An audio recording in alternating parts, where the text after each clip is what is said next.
Okey, itu satu situasi yang sangat menyukarkan dan tidak ada penyelesaian tadi. Mungkin kita boleh ajukan soalan kepada Tuan Hafiz daripada situasi yang kita baru dengarkan, Tuan Hafiz, ya. Okey, ayahnya telah menjual rumah kepada salah satu anak dan daripada duit itu telah membahagikannya kepada anak-anak yang lain. Tapi tidak ada bukti ataupun tak sempat nak tukar nama lagi. Dan ibu ini jadi cuma ada saksi kan, dan ibu ini sedang berfikir yang rumah itu masih lagi miliknya dan ibunya ingin memberikan rumah itu kepada anak, mungkin anak kegemaran. Jadi situasi macam ni memang sukar, Tuan Hafiz. Ya, apa yang boleh dilakukan? Tidak ada penyelesaian lagi. Okey, pertama sekali konflik ni kalau saya lihat pandangan mata sebagai seorang peguam, kita akan lihat daripada sudut bagaimanakah cara pembayaran dia. Yang pertama, bila kita dah tahu cara pembayaran, baru kita dapat, daripada situ kita dapat korek lah.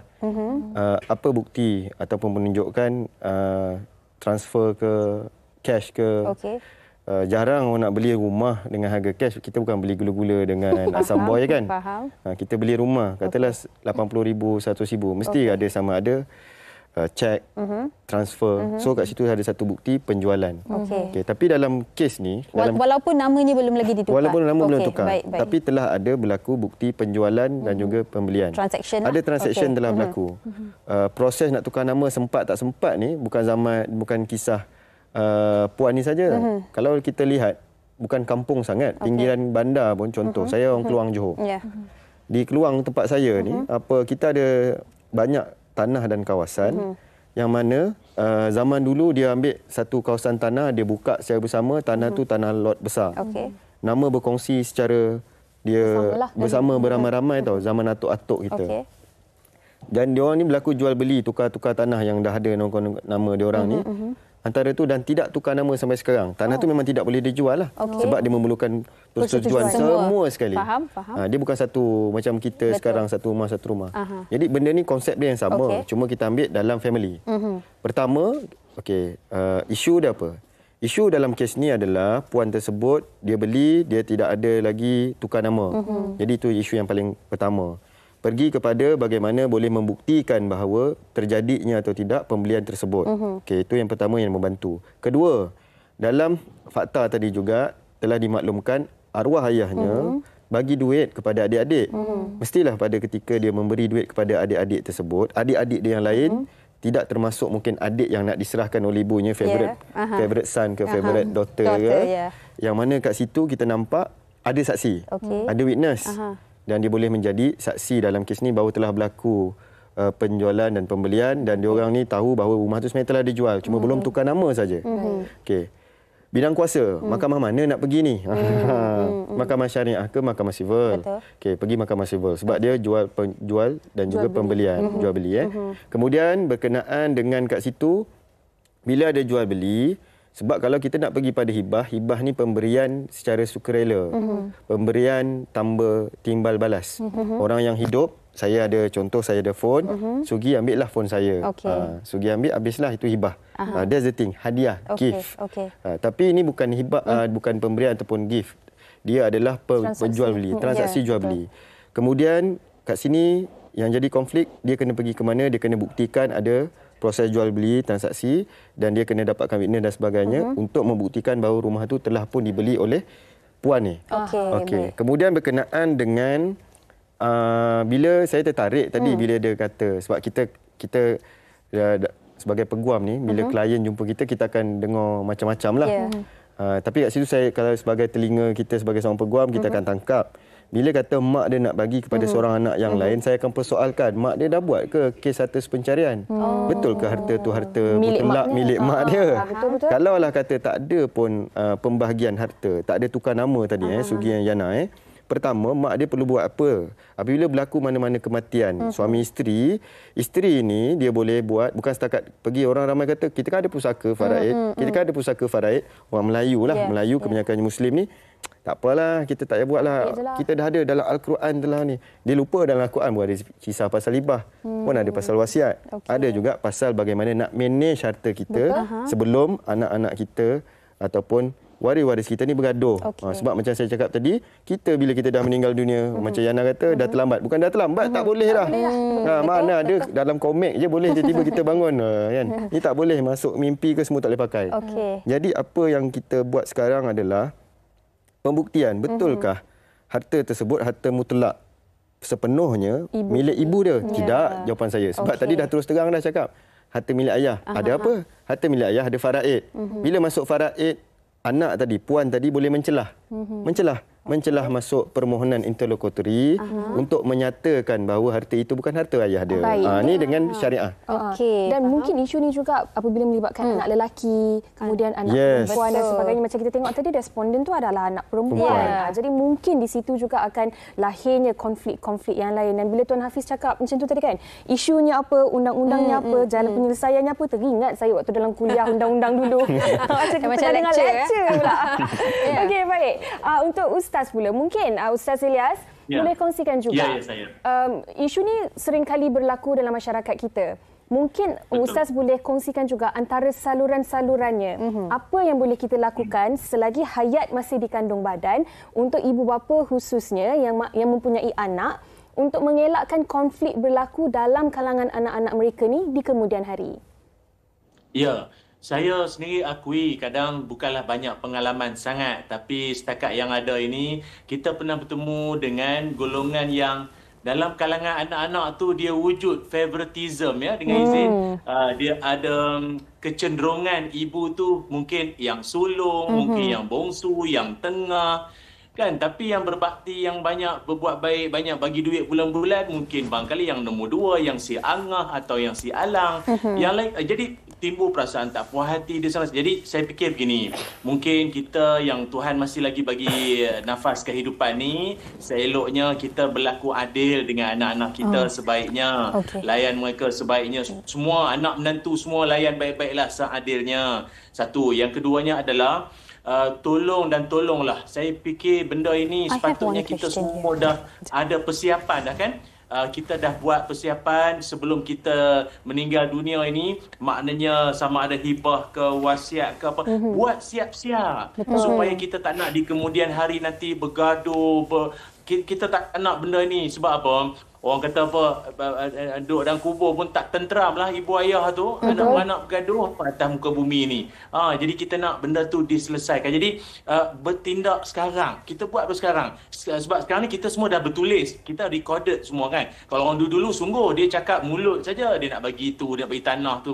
Mulut saja kan. Kadang saksi pun tak ada. Tapi sekarang kita dah ada record. Kita dah ada saksinya semua. Buat daripada sekarang. Sebab kita nak menjaga kelangsungan keturunan kita. Bukan apa, nama baik. Kalau bergaduh-gaduh anak beranak, orang akan cakap, tu keluarga siapa? Itulah keluarga haji tu yang hanya pergi masjid tu. Anak beranak dia gaduh. Kan buruk nama baik keturunan kita. Itu cadangan dia.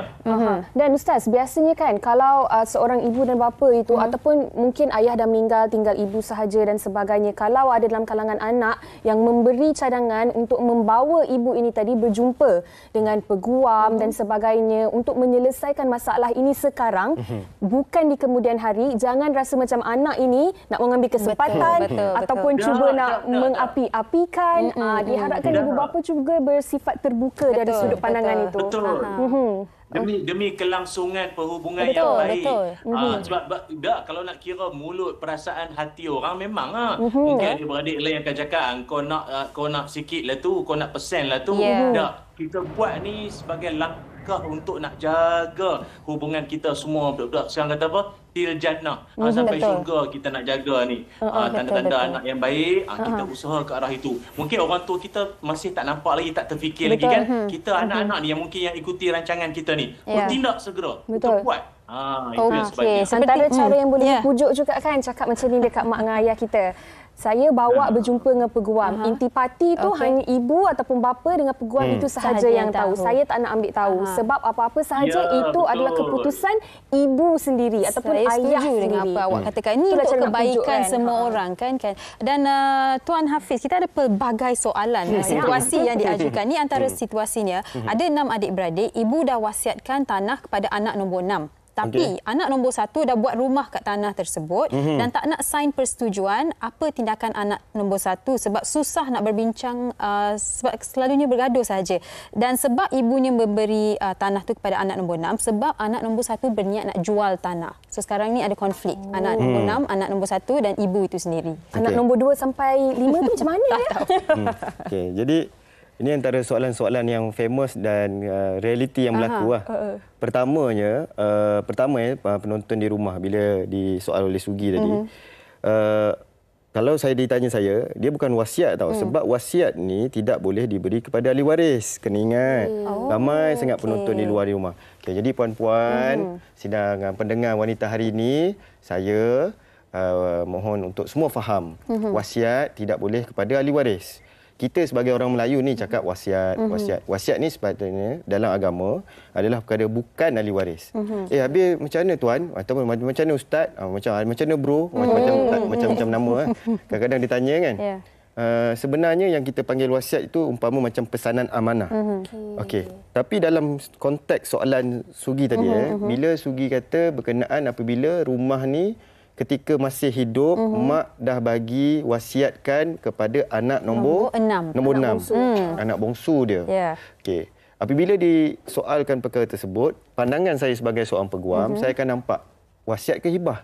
Faham? Sebab hibah tadi adalah pemberian ketika waktu kita hidup. Contoh, kita hidup ni siapa-siapa kita nak bagi pun lantak pi lah. Kita nak bagi anak angkat ke, kita nak bagi jiran sebelah rumah ke, abang bagi janda sebelah rumah ke, seperti aku lah contoh. Tiba-tiba dah meninggal dunia janda sebelah rumah kita. Saya ada deklarasi hibah. You punya husband bagi kat I. Ataupun contohnya mu'alaf. Mu'alaf, yakni mana-mana wanita yang telah bertukar agama menjadi seorang Islam. Hak dia untuk dia bagi contoh rumah yang dia dah cari dan sebagainya bukan pada husband. Dia nak hibahkan kepada mak ayah dia. Tak ada masalah. Sebab hibah ni dia tidak dibatasi oleh agama, tidak dibatasi oleh umur, kecuali dibatasi contohnya gila dan lain-lain. Dan Cop, sekejap tuan. Pause dekat situ sekejap. Untuk hibah ni tadi maknanya pemberi hibah ini kepada sesiapa saja dia nak beri itu tidak boleh dicabar oleh orang lain dan sewaktu hayatnya masih hidup dia perlu membuat hibah ini terlebih dahulu. Betul? Okey. Boleh dicabar atau tidak boleh dicabar? Jawapannya boleh dicabar di hadapan mahkamah. Okey. Macam mana yang boleh dicabar? Yang boleh dicabar tadi ni, saya dah habis jawab ke soalan tadi? Kita lompat dah ni. Mungkin persoalan anak yang nombor 6 tadi dia kena buktikan. Dia kena buktikan mak dia kata wasiat. Bila dia jumpa saya, contoh, saya kata, "Cik, saya rasa ini bukan wasiat. Ni mak dah hibah." Sebab mak dah bagi, mak cakap ni. Tapi dia kata mak dah bagi. Geran kat siapa? Geran kat saya dah. Siapa lagi yang tahu? Adik-beradik lain semua tahu. Nombor 1, nombor 2, nombor 3, nombor 4, nombor 5 tahu. Tapi nombor 1 je buat-buat tak tahu. Dia kata macam tu. So kalau kata dia buat tak tahu, adik-beradik yang lain ni memang dah jadi saksi. Bila saya tanya, betul ke ada adik bongsu ni maknya pada ketika hidup memang cakap dia nak hibahkan, dia nak berikan rumah ni. Sebab hibah ni 4 syarat. Pemberi, penerima, harta yang sempurna. Memang harta sempurna ni harta milikan kita sepenuhnya. Okey, nanti jangan tanya saya soalan lain, nanti soalan lain tu contoh macam mana harta yang dalam installment bank. Kita kena buat 2 jam. Ini pun macam dah kesempitan masa ni. Harta sempurna, lepas tu kemudian ada akad. Akad ni namanya pemberi memberitahu. Jadi bila dah berlaku tu, dah tahu hibah, kita akan pergi kepada Mahkamah Syariah untuk menunjukkan bahawa telah pun dihibahkan. Daripada situlah baru kita boleh selesaikan si abang ni, abang sulung dia ni kena keluar sebab abang dia dah buat dah dalam sekeping tanah tu ada sebahagian dia buat rumah. Ya, betul. Benda ni banyak kat berlaku, kat Pening berlaku, saya ada kes. Dekat Johor pun saya ada kes, kat Kuala Lumpur dengan Selangor ni hujung-hujung lah. Tak adalah orang tiba-tiba buat sebelah kondo tu dia buat kondo lain, jarang. Ni rumah ada tanah lot dan sebagainya. Jadi macam mana nak menyelesaikan masalah tersebut? Kenal pasti benar-benar dia wasiat atau tidak. Sebab kalau wasiat dia tidak boleh kepada ahli waris. Yang wasiat kita selalu buat contoh dengan ada mana-mana company, saya tak boleh sebutlah. Mana-mana company buat ada instrumen dia kata sebagai wasiat. Itu adalah wasiat ataupun saya isytiharkan sebagai peguam pesanan amanah. Syar'i kita syar'i, tapi dia ada syarat apabila tidak ada contested dengan izin. Yang ini tidak dicabar oleh mana-mana ahli waris. Jangan macam Yana cakap tadi pada sidang penonton di rumah. Maksudnya kalau kata kita nak bawa mak ayah kita, puan-puan, untuk kita uruskan harta-harta ni, kita tidak boleh menyalahkan dan kita kata orang tu gila harta. Tidak. Sebab itu adalah hak eksklusif kepada ibu dan ayah kita. Betul. Yang pertama. Yang kedua, kita tak boleh nak cakap orang yang tak bersetuju dengan wasiat yang telah dibuat. Wills yang telah dibuat oleh seseorang yang ketika hidup. Betul. Untuk tiba-tiba saya tak bersetuju. Sebab sebenarnya hukum dia telah tertakluk dalam Al-Quran. Hukum faraid. Dia nak menghormati wills tersebut atau tidak saja. Itu. Baik. Dan kami rasa memang perlu part 2 ataupun part 3 sebab memang tak sempat nak tanya soalan anda. Yang sempat saja kami bertanya kepada Tuan Hafiz betul. tadi. Tapi sebelum kita rangkulkan perbincangan kita pada hari ini, mungkin sedikit daripada Ustaz untuk memberikan rumusan dan ringkasan dan juga orang kata pesanan kepada mereka di luar sana berkenaan dengan perbalahan berkaitan dengan harta ni. Ustaz, silakan. Ya, ada satu hadis yang mana Nabi SAW menyebutkan ni'mal mal lirajulis soleh. Nabi kata sebaik-baik harta itu adalah harta yang berada pada tangan orang soleh, tangan orang baik-baik. Jadi dapat saya simpulkan perbincangan yang saya sendiri pun asyik dengar ulasan daripada panel kita. Yang mana rupanya orang yang soleh, orang yang baik ini maknanya dia cerdik dalam mengambil tindakan. Betul. Bukan maknanya dia berebut nak sangat harta. Ataupun kalau dia tak puas hati bukan bererti dia dengki ke apa dah. Ini semua soal hak. Supaya di kemudian hari nanti tidak timbul fitnah, tidak timbul cakap-cakap belakang ataupun timbul kekerohan dalam keluarga kita. Jadi saya di sini saya menyeru diri saya dan semua sekali, marilah kita buat persiapan. Persiapan tu bukan soal amalan kita saja. Harta kita yang nak ditinggalkan ini supaya ahli keluarga semuanya baik-baik belaka, insya-Allah. Cantik ringkasan daripada Ustaz persiapan dan cerdik mengambil tindakan. Baik, kami ucapkan terima kasih kepada Tuan Hafiz dan juga Ustaz Elias atas perkongsian hari ini. Kalau boleh memang kami akan cuba dapatkan Tuan Hafiz untuk part 2 ataupun part 3. Betul. Sebab benda paling tak best dalam dunia ni adalah bergaduh dengan adik-beradik sendiri disebabkan harta. Jadi diharapkan sedikit sebanyak input pada hari ini dapat membuka mata dan juga minda fikiran kita semua berkaitan dengan pembahagian dan pengagihan harta supaya tidak berlaku perbalahan.